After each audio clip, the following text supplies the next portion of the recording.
De volta então, pessoal, e agora a gente vai ver um pouquinho sobre todos os posicionamentos que a gente pode ter com o paciente. Aí, para vocês acompanharem no livro, eu vou pedir para vocês pegarem o volume 2, lá na página 438.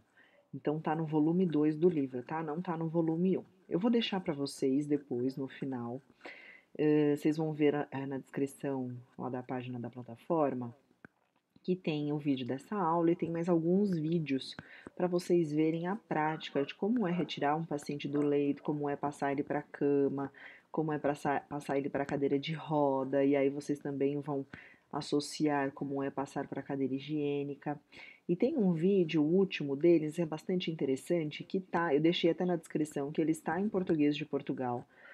Então, tem que tomar um pouquinho mais de atenção para assistir, porque talvez vocês não consigam entender assim de primeira, mas o visual é bastante autoexplicativo. Então, eu acredito que dá para vocês acompanharem, para vocês verem, inclusive, como é que o funcionário, como é que o cuidador, como é que o auxiliar de enfermagem tem que se comportar diante da movimentação do paciente para nós não nos machucarmos. Então, tudo que for relacionado ao posicionamento, a gente tem que pensar como nós vamos nos proteger e como que a gente vai trazer segurança e conforto para o paciente, tá? Então, falando propriamente dito do posicionamento, o que é posicionamento?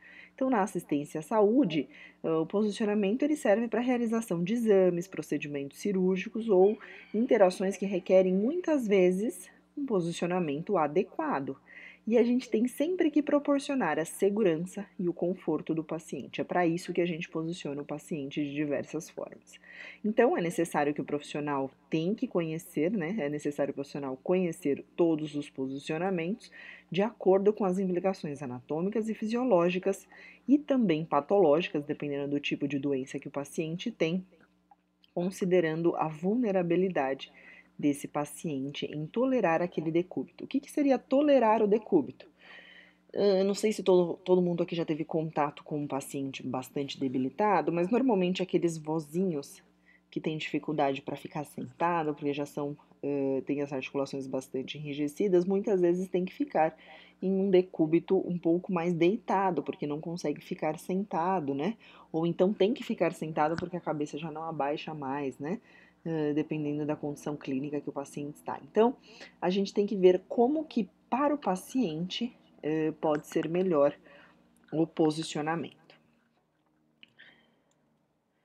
Bom, falando um pouco então de variações de posicionamento, o primeiro que a gente já viu, e eu até falei, comentei com vocês na aula passada, é a posição supina ou dorsal. Lembra que eu disse decúbito dorsal? Pode ser que aqui vocês ouçam falar também decúbito dorsal horizontal, tá? Também existe essa denominação, mas é comum a gente falar decúbito dorsal. Então, ele é usado para exames frontais do abdômen, cabeça e membros, e é a posição de repouso mais conhecida, o famoso de barriga para cima, né? Temos também a pronada, que vocês também já viram na aula passada, ou ventral, então prona ou ventral, que é usado para exames de coluna vertebral, região cervical e também melhora a oxigenação. Lembra que eu falei para vocês que pacientes de Covid-19 estão sendo tratados em terapia intensiva quando em condições graves em decúbito ventral? Pois bem, porque ele diminui a atelectasia e permite a desobstrução mais equilibrada, distribuição, desculpa, mais equilibrada da pressão positiva, diminuindo injúria pulmonar. Então, para pacientes que estão com dificuldade respiratória, a melhor posição é a posição ventral ou posição pronata. Posição de decúbito lateral, que é usado para exames de coluna, realizado para exames de dorso, é uma posição indicada para casos de convulsão com risco de broncoaspiração. Por quê? Se a gente deixa o paciente de lado, a hora que eu viro a cabeça, há pouca chance de broncoaspiração. Então, o paciente, se tiver algum reflexo de vômito, esse vômito sai, né, da boca e não volta para os pulmões. Por quê? Porque a posição lateral facilita com que ele seja expelido, facilita com que ele saia da boca do paciente, tá? Vocês vão ver que o próximo que eu vou colocar aqui também é um decúbito lateral. Então, aqui vocês vão gravar que este decúbito lateral é o decúbito lateral do lado direito, tá? Esse que vocês estão vendo na tela. Esse próximo a gente chama de posição de Sims ou decúbito lateral esquerdo. Reparem que é uma variação da posição lateral, diferindo em relação à distribuição do peso do paciente, que é colocado no ilho anterior, húmero e clavícula, usada para realizar exames retais, lavagem intestinal, exames vaginais e aplicação de supositório. Então, toda vez que a gente tem que fazer qualquer um destes procedimentos, a gente não coloca o paciente em decúbito lateral direito, como aqui. Nós colocamos ele em posição de Siemens, que é decúbito lateral esquerdo. Então, gravem. Decúbito lateral, este primeiro, a gente vai chamar de decúbito lateral direito. E esse, decúbito lateral esquerdo. Se eu perguntar para vocês qual é a diferença entre um e outro, além do lado, que um é para o lado direito e o outro é para o lado esquerdo, vocês vão dizer que neste, que é o Siemens, é possível realizar exames retais, lavagem intestinal, exames vaginais e aplicação de supositórios. Bem, outra posição que a gente vai ver, que eu até cheguei a comentar na aula passada, é o decúbito de Trendelenburg, em que a posição dos pés fica mais alto em relação à posição da cabeça. Olha lá, ó. É o que está dizendo exatamente aqui, os pés ficam elevados. Mantém alças intestinais na parte superior da cavidade abdominal, posição utilizada para cirurgias de órgãos pélvicos, estado de choque, tromboflebite e laparotomia de abdômen inferior. Vejam, para que é colocado assim?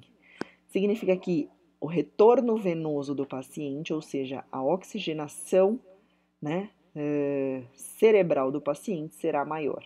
Então, um paciente que está com uma pressão arterial baixa, ou seja, um paciente que esteja em uma condição de hipotensão, caso ele não tenha nenhum problema cardíaco e eu o coloque em posição de Trendelenburg, o retorno venoso desse paciente será melhor.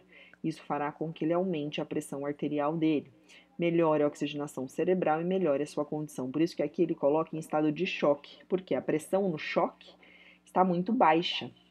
O paciente está hipotenso ou nem tem pressão.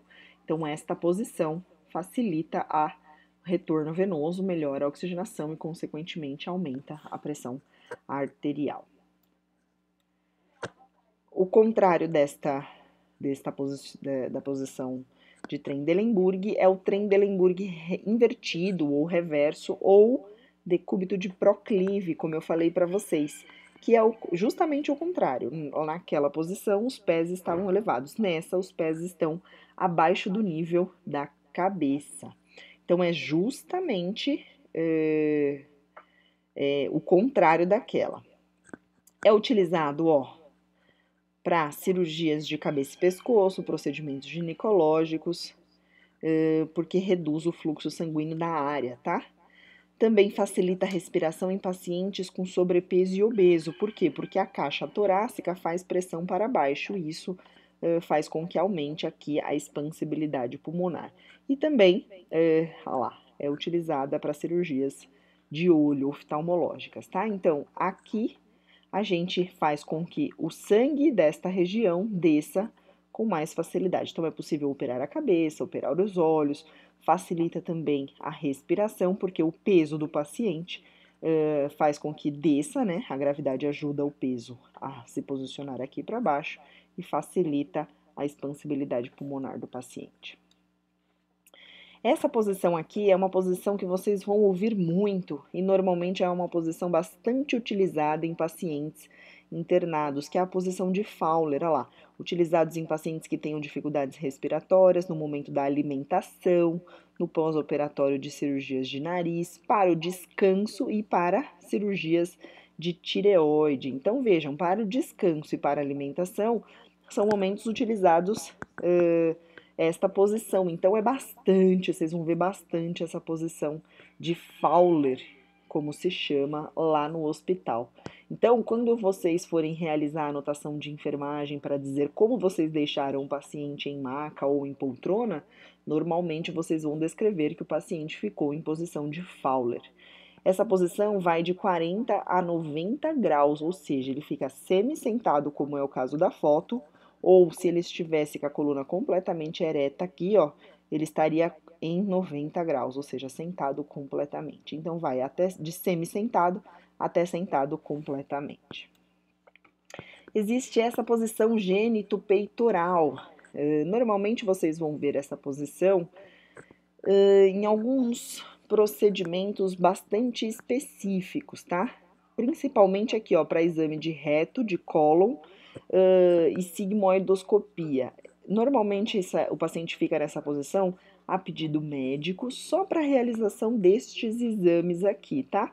Faz com que ele fique, ó, com os braços apoiados, né, na cama, a cabeça fica aqui apoiada sobre os braços e ele fica nessa posição para facilitar o exame retal aqui. Então, vocês vão ver normalmente só a pedido médico para a realização destes exames. Se a gente precisa fazer lavagem intestinal, lembra, não é a posição gênito-peitoral, é a posição de Siemens, ou seja, decúbito lateral esquerdo. E a última posição que a gente vai ver é a litotômica ou ginecológica. Reparem aqui na foto que as pernas ficam abduzidas e em posição de 90 graus. Isso daqui facilita exames ginecológicos ou também exames retais, tá? É uma posição usada na ginecologia, então, para as mulheres que já fizeram coleta de Papa Nicolau já passaram por essa posição, principalmente, né? E alguns homens pode ser que tenha ficado nessa posição para realizar alguma cirurgia perianal ou perianal. Então, uma cirurgia de hemorroida, por exemplo, pode ser que o paciente tenha que ficar nessa posição com as pernas um pouco mais flexionadas, mas é mais comum ser vista, né, a posição litotômica ou ginecológica em condições ginecológicas mesmo. Então, lembrem-se, né, eu vou deixar para vocês aqui alguns vídeos mostrando como é a técnica de retirar o paciente do leito, colocar o paciente no leito e como que o profissional tem que se posicionar para não se machucar. Vou deixar também o questionário para vocês responderem e qualquer dúvida eu estou à disposição. Bons estudos, pessoal!